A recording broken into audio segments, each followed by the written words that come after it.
Welcome to MMA Fancast. My name is Luke Payson. Welcome to everyone who is already a subscriber to the channel.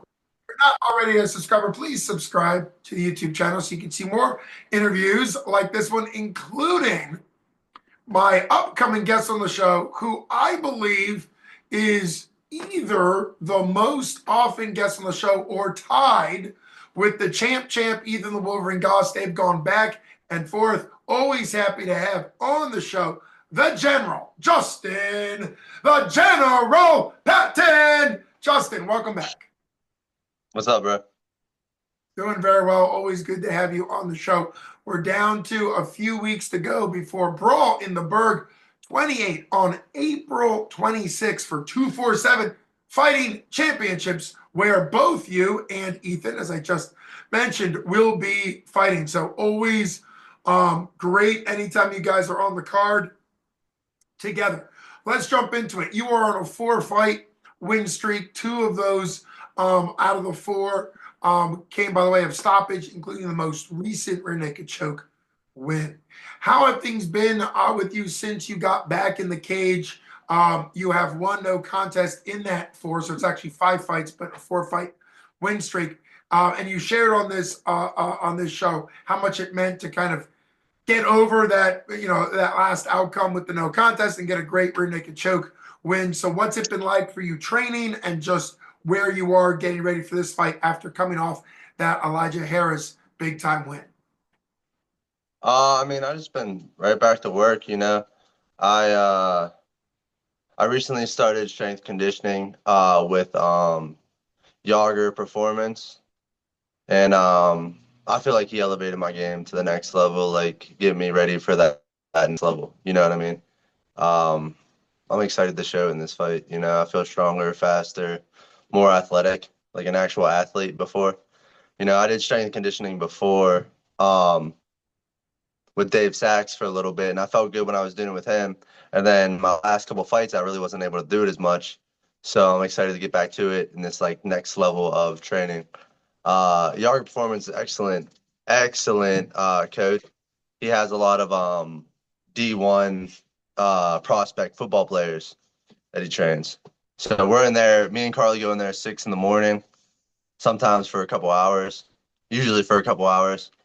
And then I go home, nap, and train again. So I'm excited to just show the levels that I raised in this camp, And on the strength and conditioning component, obviously great shout out to Coach Dave Sachs. In the past, I've had him, one of the few coaches I've had on the show, just to talk about being a coach. And of course, he's a former pro MMA fighter himself. How do you manage it? And obviously that comes to trusting your current coaches. How do you manage the strength and conditioning elements of getting stronger while also maintaining your fight weight? Because you're very much climbing the ranks at featherweight. Yeah, I told him, his name's Rocco Yager. I told him when I first started it, I was real sore and like he has doing a bunch, and we were training for a couple hours, and I was like, dude, I was real skeptical at first, and then I started training afterwards, and I just felt amazing in my feet. I felt strong with my power. Everyone kept telling me I felt stronger, more athletic. So he really knows what he's doing. At first, you know how I am with everyone. I'm skeptical at first, and then the more I did it, the more I trust him with anything now. You know what I mean? Great dude, wonderful dude. He knows exactly what he's talking about, and it's not just the athletic side of it and lifting weights. He's all about explosion coming out of our feet. My feet got thicker. It was weird. Like my feet are like thicker now. And he does a lot of recovery stuff too. So he's really good dude.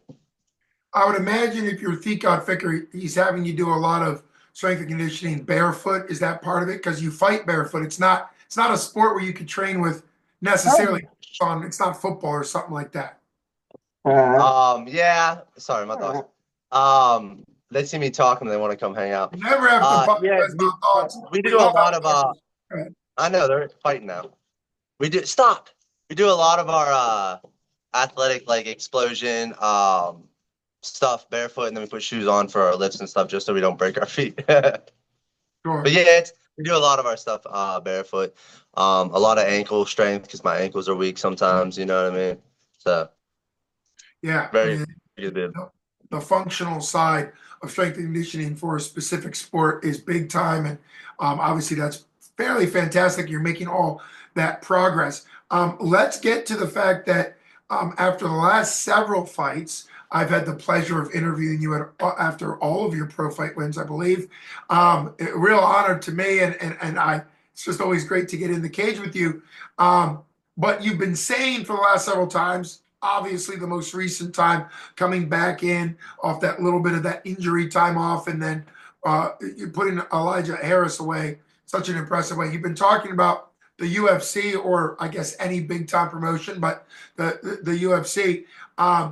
Make a little bit of your case for, I mean, I can make it, but for you, how do you see yourself getting that next level? And particularly, we're going to dovetail this in to your opponent who has a 14-7 record, who you're taking on in the next thing. I say that to say it. I mean, you've always been one to take on opponents with a lot of experience. A 14-7 pro record is definitely something that you get a win over him. Clearly, he's had some losses, but that's a lot of wins, and it would be another significant win for you. So talk about your case for continuing to move up, and you've been calling out the UFC, as has your buddy Ethan the Wolverine Goss. Both of you are due that next level, I believe, given both of your bodies of work inside the 247 Fighting Championship cage. So talk about that, your call-outs, and then also kind of what it means to be matched up against a guy with the 14-7 record. His name is Chuka Willis. I mean, you can watch any of my fights, win, lose, or draw. They're exciting. You know what I mean? It's always a good time. Everyone's always on the edge of their seat, no matter what. You know what I mean? I'm willing to die every time I go in there to get the job done. You know what I mean? And I mean, you just gotta watch the fights and see that they're exciting, and see that I bring the crowd in, and people love to see it. And I feel like every fight I'm just getting better and better. You know what I mean? And I just need my opportunity. That's all it is. You give me opportunity to go in there and fight and die for it, I'll do it. You know what I mean? It doesn't matter if it's a day notice, 2 days notice, a week, whatever you want to give me, I will go in there and go to war. You know what I mean? I'm ready anytime, a drop of a dime. It could be 10 minutes. You know what I mean? They call me right now, 10 minutes. We need you in the cage. All right, let's go. I'm ready to prove my point. Well, that makes a great mindset. So far, the only pro fighter to go from 247 to the UFC, although I believe you and Ethan Rodriguez are right there, kind of very shocked.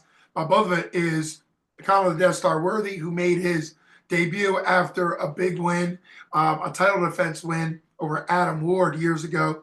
And I believe it was something like a 10-day notice fight, and the upset victory of the year, big knockout, and then, had his UFC career. So I do think that's kind of what the UFC looks for, is guys like you, Ethan, obviously, Kama, who's already done it, who's not only impressive on the regional scale and can really entertain a crowd, but also willing to kind of jump in there when needed. Particularly that's the way into the UFC most of the times, is to help them out with a fight that they want to keep on the card. So love that mindset. I'm pretty sure that's likely the way it's going to happen. I mean, that's kind of the way it's been happening. But talk about what you know.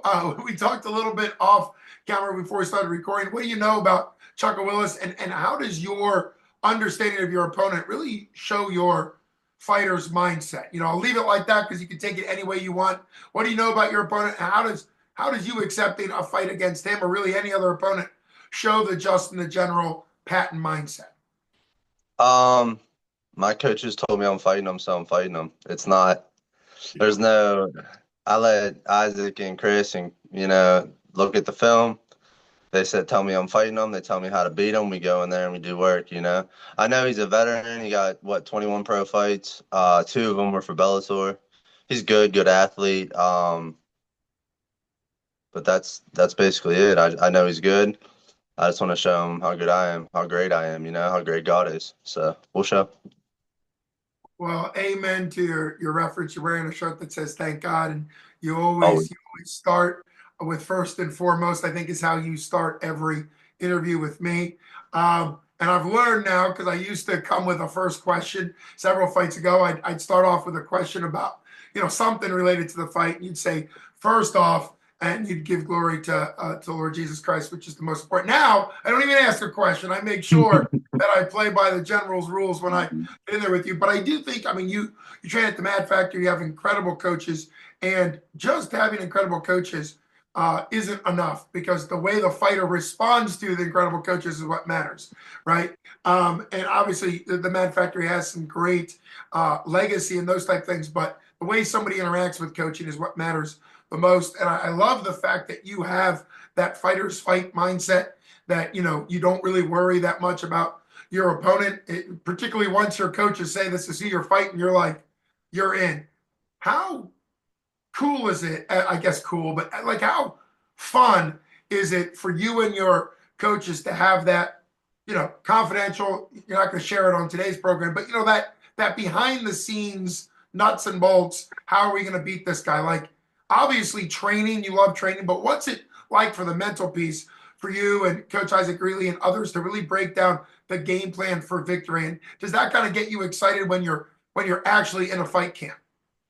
Oh yeah, me and Chris will talk about what he does. Like we'll be hitting pads in the middle, hitting pads. Well, he does this. He does this a certain way when you do this, and then we'll bounce ideas off each other. I'm like, well, I can do this, or if he does this, I can do this. So it's like we're working off of my combos, my strikes, how I move. But what's he gonna do off of what I do? You know what I mean? And then we read it off of that, and then it's like, does he come forward? Does he go back? Because the only thing that determines what strike you throw is my distance from the target. All my strikes are basically the same, but it just determines how far away you are from it. Is it a teep? Is it a knee? Is it a right hand? It's all the same, but it just determines how, but you got to think of it a certain way, because that's what I like about it, honestly. Like, I like fighting and I like going in there and put my will against your will, and we'll see who wins. But breaking down the puzzle is the fun part, getting in someone's timing and really messing with them. That's my favorite part. Well, we saw that with the Hustis fight, where you got the timing figured out. It was a very exciting fight for the crowd, both in how you won with a really incredible TKO standing with him up against the fence, but it also involves some of that wild exchange that fans love. But really, you're not just in there wild exchanging. I know you are. I know you love to throw down, but you're also figuring out the timing and the distance. From a commentary perspective and from a coaching perspective, we call that distance management, right? And people don't really understand. I mean, here you've got Justin General Patton, 8-3 pro record, just incredible striker and all-around MMA fighter, saying like that is the most important. I was just seeing some comments on Volkanovski, the Volk, as they call him, I think, and talking about how he's like a short fighter, but manages distance, like fights like a long fighter, even though he's a short fighter. I think 4'6", 5'6", 4'6", 5'6", something like that. But it's really about he manages distance very, very well.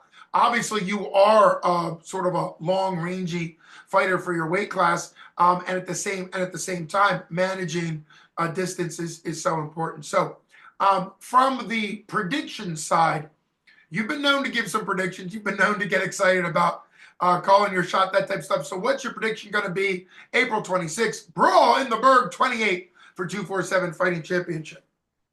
Well, they gave me the 247's first finish bonus.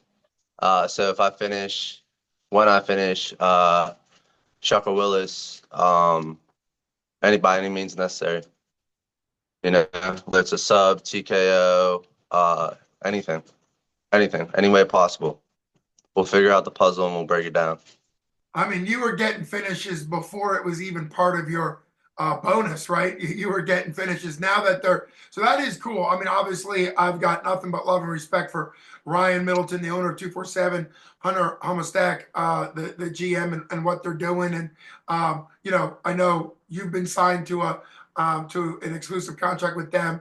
I believe it's over now, but Steel City Lucas Siebert had a exclusive. And so I'm excited that you're throwing out there that it is part of your pay scale, part of your contract to have a finish bonus. Hats out to them for putting it in there, or however it got in there. I'm super excited But just so people know, you were getting them before it was even part of your bonus. But now that you're even more motivated, I can't, I can't wait. Well, something that I've talked about a lot with both you and other fighters on this podcast is how important, particularly before a fighter gets to the UFC or PFL, one championship, one of those, that sponsorships, local sponsorships, sometimes businesses, sometimes, Gary Lewis has been known to sponsor people, but sometimes just individuals, sometimes businesses. You just never, it's a wide range. And I always say before we get to your sponsors, because I know you're well loved, both as a fighter and a representation of the Mat Factory, but that comes with it.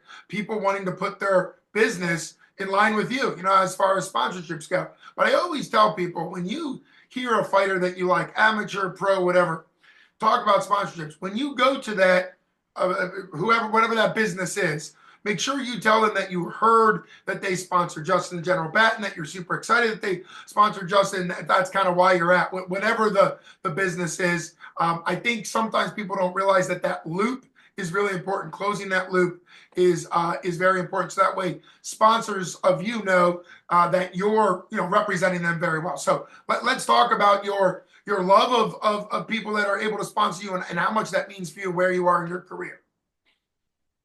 Well, I got a big list, as you can see. They're all local businesses, wonderful people that I'm close to, and I really appreciate everything they do. I wouldn't be able to do this without them, honestly. I wouldn't be able to train as much as I do if they didn't support my dreams. And some of them believe in me more than I believe myself. For real. Like it's wild. But first, Allegheny County Customs. My buddy Nick owns it. Nick Crankshaw. He's actually my boss.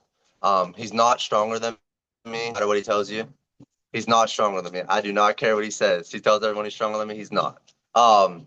He pays me very well, takes care of me, lets me go train whenever I want. I can literally tell him I'm leaving right now to go train. All right, go do what you got to do is what he tells me. And then I come back to work after, or I don't. But I want to thank Allegheny County Customs, Monarch Hospice. They've been doing a lot for me this camp, taking care of me and Carly for our strength conditioning. Also, Lower Burgh Beverage. JV Rigging also takes care of me and Carly for our strength conditioning. Very good dude. Joe's a very good dude. Black Belt Development. That's Bill Hutchinson's company. Bill Hutchins' company. Very good dude. Milo Nutrition is my nutritionist. He always helps me with my weight cut. Makes it super easy. Mogi's Bar and Grill. Kelsey took over her dad's business, and she's doing a wonderful job running it. If you guys get a chance, stop in there and get some food. It's amazing. Go Green, obviously Russ Green. He's the man. McGraw Painting and Home Improvement. That's one of my friends I grew up with. Runs his own painting and home improvement company. Metal Menders, my Uncle Ryan. I've used him plenty of times because I mess up my car and he fixes dents and whatnot. So anything wrong with your car, little dents that you don't want to get body work on, call him. We'll come out to your house or wherever and fix it. He's a wizard with it. Skin Deep Tattoo. Antonio Massimo does all my tattoos. He's an amazing artist. Anthony's Towing does my banners and stuff. Anthony's a really good dude. And then Elevation Weight Loss. It's Tom Kaiser's, I guess, fiance now, I think. Her business. She's a very nice lady. She supports Carly and I. But all these people are people that I know and I trust, and their local businesses go out and support them. They support me. I'd really appreciate if everyone out there and put some money back in these businesses that support my dream.